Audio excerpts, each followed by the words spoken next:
সুপ্রিয় দর্শক, আসসালামু আলাইকুম। আজকে আমি একটা জিনিস আপনাদের সামনে তুলে ধরব, সেটা হচ্ছে এই যে নির্বাচনটা গেল, নিশ্চিতভাবে এই নির্বাচনটা সুস্থ হয়নি, সেই প্রমাণটা আমি আজকে আপনাদেরকে দেব। সেটা হচ্ছে আপনার এই যে ব্যালট পেপার দেখেন আপনারা, যেখানে ভোট গণনা করা হয়েছে, এই ব্যালট পেপারগুলোতে ভোট গণনা করা যে পেপার, এই পেপারগুলোতে দেখেন যে শুধুমাত্র ভোট গণনায় বিএনপির ক্ষেত্রে ভুল করা হয়েছে।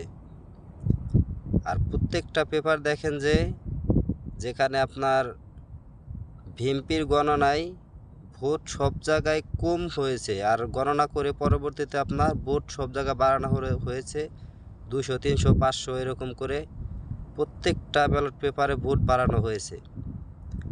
আমার কথা হলো, প্রত্যেকটা ব্যালট পেপারে কেন বাড়বে? কিছু কিছু ব্যালট পেপারে তো ভোট কমারও কথা ছিল।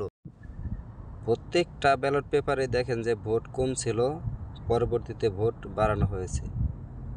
তাহলে এরকম একটা ব্যালট পেপারও দেখলাম না যেখানে আপনার ভোট বিএনপির বেশি হয়ে গেছে গণনায়, পরবর্তীতে কমানো হয়েছে। এরকমভাবে কিভাবে সম্ভব? অতএব এটা বলা যায় যে এই নির্বাচনটা পরিপূর্ণভাবে সুস্থ হয়নি। কমেন্ট বক্সে আপনারা জানাবেন এই নির্বাচনটা সুস্থ হয়েছে কি না।